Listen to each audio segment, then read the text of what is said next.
Welcome to the I Don't Give a Should show, a podcast exploring all the ways that women should all over themselves.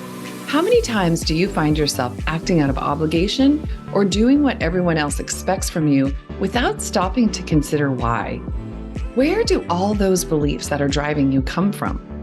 If you're tired of feeling resentful, overwhelmed, stuck, exhausted, or pissed off, you are in the right place.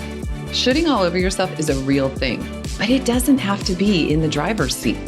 I'm your host, Jen Sherwood, and I spent way too many years trying to prove that I was good enough and worrying what other people thought while avoiding conflict at all costs.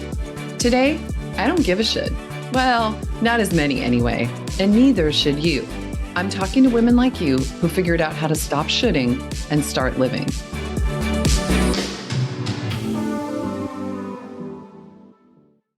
I'm so excited to introduce you to my guest today, Tonya Montella. Tonya turns ambitious women into confident career changers and fulfilled professionals. Through career coaching services, she has set out to enable women to maximize their potential and truly thrive, landing jobs that they love and receiving pay that they deserve. That's a hell yes. She is an author, public speaker, podcaster, and CEO of Tonya Empowers.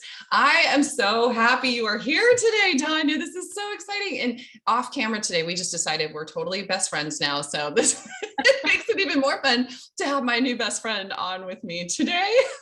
Tonya, welcome. Thank you so much for letting me be here. This is wonderful. I am thrilled that you are here. So let's dive in because I am excited to hear the story and I'm sure my listeners are as well. So Tonya, can you tell us what it was like for you when you were living under the shoulds? Absolutely. So I would say, let's start where I went into college, right? Because that's the one of the biggest shoulds in life, right? Yes. You graduate high school, you go to college, you get a good job. So I was on that exact path. I went to college. I started, working my career like towards the end of my college time, and then got into full-time professional career and, continued to build it throughout, landing, jobs of Fortune 500 companies, which is another should, I would say, right? You think like the names that you spout out for where you work is always, impressive and prestigious. And, oh yeah, I know that company, or, oh, well, you do advertising for business. Okay. That sounds so, you know what I mean? It just sounds so sexy, I guess. Is that what your degree is in? Yeah, well, my degree is in communication, but the work that I was doing coming out of college was in marketing and advertising. Yeah, it does sound sexy when you're like able to just like that recognizable name slides off your tongue. And was it somehow for you, was it having that was like credibility, almost like it really kind of validated you as a professional and as a successful woman? Was there something like that in there? Totally. Yeah. Well, I think it was that. And it was, yeah, you know what? It probably was just that, because even when I think to like choosing a college, right? Like I actually ended up going to George Mason University. I'm from Virginia. And that's what was referred to as a commuter school. Cause it's not like your typical like large university where everybody's living there. And I had some feelings about that, like, oh, well, maybe I should go to Radford University, or maybe I should go to, all the other ones that are in the area. And I said, nope, George Mason feels comfortable for me. I don't care that it's, a commuter school, quote unquote. So yeah, same thing transferred into corporate life. It was like, if you're working for a company that's known, or you're doing a job that sounds sexy, that is equated to success, in my mind, at least. Oh my gosh, you have no idea how much I identify with this. I am the commuter school college graduate as well. And it's funny how you sort of somehow that seems a little less than. And so then there is almost this element of like, okay, well, in my career, let me work hard to prove where I'm at. And I earned my position and I deserve to be here. I can imagine women listening are so nodding vigorously along with this. So there's shoulds, there's expectations about going to college and getting into your career. And I know you moved up the ladder pretty quickly. So talk to me a little bit about that. Yeah. I just by nature, and this comes with some shoulds because I think it comes down to the way that I was raised. But by nature, I am a high performer. Anything that I do, I go full force and I want to be the best that I can possibly be at it. So that lends credit to being able to move up the corporate ladder. But it even became true even when I changed careers. Sometimes it required me to take a step back in terms of pay. You're starting doing something you've never done, and you've painted the picture to show why you're qualified, you get the job, but it means, you're not going to start out at the top of the rung. So, Right. and even when I would do that, I would be able to build myself up again to, senior level positions, promotions. That has always been a constant for me. What's the drive? You were saying it's the way you were raised. So what's the drive behind like overachieving? Great question. I've actually been reflecting on this fairly recently, which is funny that it took me so long to do so. But um, I tend to think it comes from military background. So my dad, served 20 years in the Navy. And just having the mindset of, at least this is what I was exposed to, right? Almost a sense of perfectionism, like, you do something and if it's not completely right, then it's not great. If you make a mistake, then it's not the best it could have been. And maybe that wasn't ever communicated to me directly, right? But it's just sort of by nature, kind of what I learned based on what I saw and heard as a child. Yeah. Well, I mean, I don't know what the exact quote is, but isn't it more that we learn by what we see happening in our homes more so than what we're told? Yeah. I would agree with that. It's interesting, the perfectionist piece. I mean, this goes hand in hand with kind of that high performance overachieving piece. But yeah, it really does get ingrained in us. And if you were growing up knowing like mistakes really aren't tolerated, failure is not tolerated, then of course you're going to be really driven. So I love that you're reflecting on this right now, by the way. So what was there a point where you started to like, was this not working for you anymore? Tell us kind of what was the next iteration of your journey?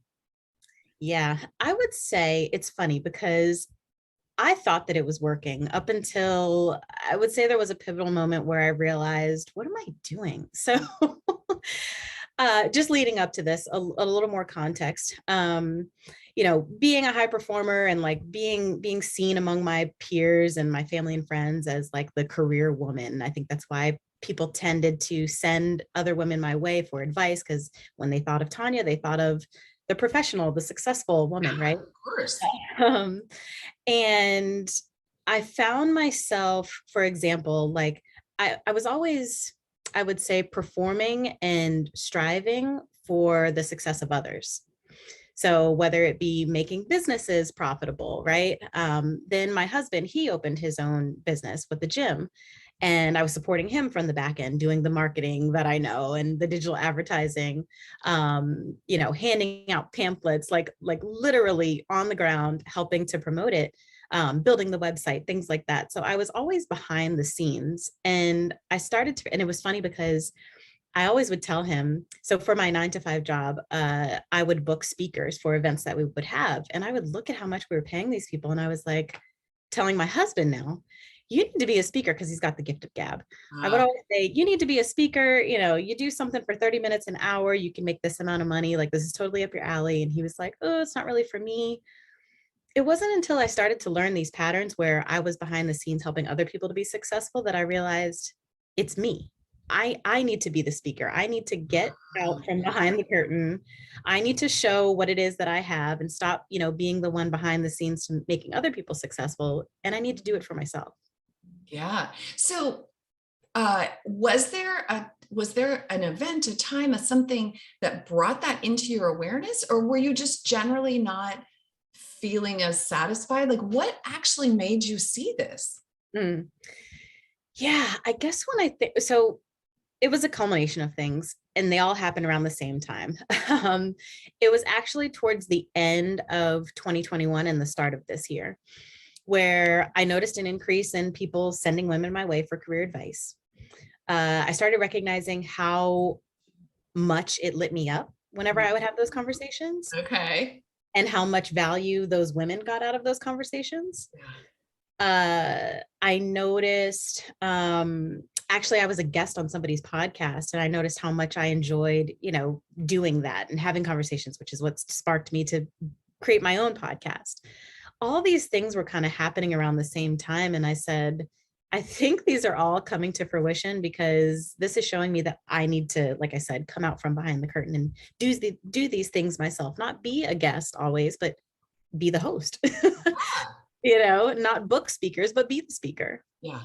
Yeah. So, okay. So this starts to happen. And then what do you do? So you start seeing you've been kind of doing things the way that was expected and you follow the path, but something's shifting and you're starting to see you want something different. So what happens next?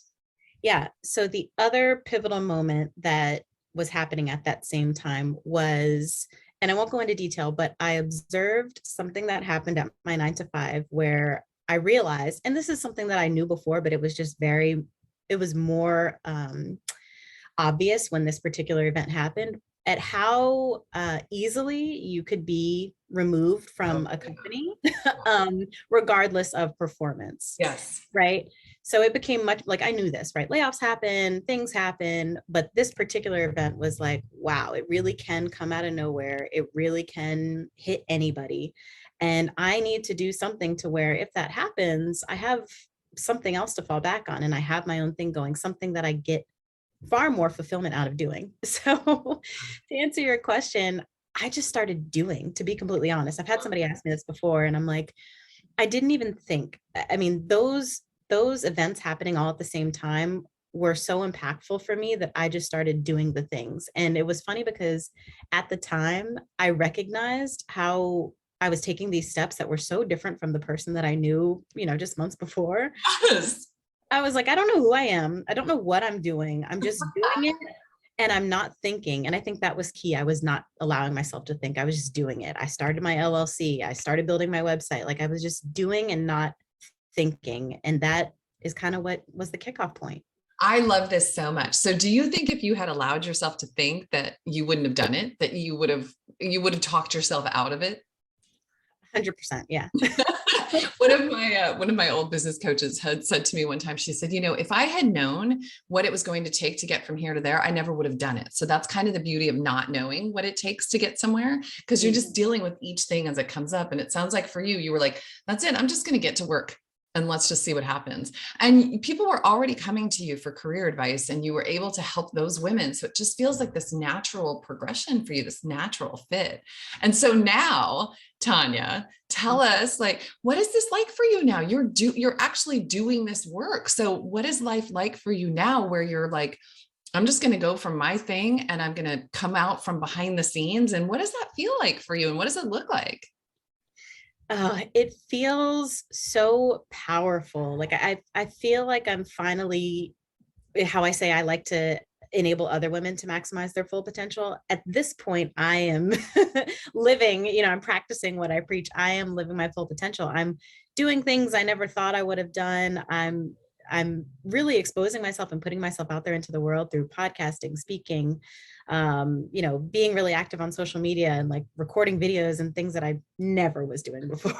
Right? It's a whole different ballgame when you get into business for yourself. Yes, I hear you. Yeah. And so doing this, you're growing this business. So actually, I'm going to take a left turn a little bit. What has it done for your personal life? Has it changed your personal life in addition to your professional life? Yeah, I would say it's interesting. So before all of this started to happen, I would consider myself a confident person. I mean, not all 100%. I don't think anybody is confident in every single aspect of themselves, but a quite confident person, right? This has, taken that to the next level because I'm realizing how much power I have and how much capability I have and how much you know how fearless I can be, right? Like taking a leap of faith and doing these things that I never would have imagined to do before. But also it's allowed me to set boundaries because when building a business and, being a mother and being a wife and trying to find time for me, you can't do it all, right? None of us can. So I really have to be very selective about how I spend my time. And I have to make sure that if I'm, spending too much time in one area, okay, it's time to put that down and go do this thing and really find that balance. But setting boundaries is a key part to that. Oh my God, I love what you're saying so much right here. First of all, I think you're right. I think you can't have it all the way the media tries to portray we can have it all. I won't even go down that road, but it is critical for you to have the things that matter to you, to put the boundaries in and be really intentional with how you spend your time. I 100% get that. So Tonya, tell us who you work with today. What does that business look like? Yeah, so primarily right now I'm working with women who are seeking a new job, whether it be they're looking to make a career pivot and go into something that they have not done before, a new role or a new industry that they haven't been in before, or if they're looking to make more of a lateral move, do the same type of work just for a different company. So it's really, women job seekers in general is how I would classify the women that I'm working with right now. I am going to start to offer my services to, already employed women who are just looking to, have more of a focus on their career development, have somebody alongside them to, help them to, like I said, I've always gotten promotions and been a high performer. So I want to extend that to other women. So though I primarily work with job seekers right now, I will be working more with women who are already in a job, just looking for more development. Fantastic. So I can imagine there are those exact women listening right now, or maybe just women who are kind of considering what their future holds for them. So you all want to go find Tonya on socials for sure. Or, well, actually, I should ask you, Tonya, how do you want people to get in touch with you? Yeah, well, the easiest place is my website, because from there you can, get pointed to my podcast. My website is tonyaempowers.com. Very easy. But also too, on LinkedIn, I would say I'm very active on LinkedIn. I like to be direct messaging women to give them, feedback on their resume or inspiration for the week if they're feeling down. Sometimes I'll even go as crazy as, giving out my cell phone number if somebody's really feeling down and they're really feeling like, gosh, I just am so frustrated in my job search. I need someone to talk to. Wow. But on LinkedIn, you can find me.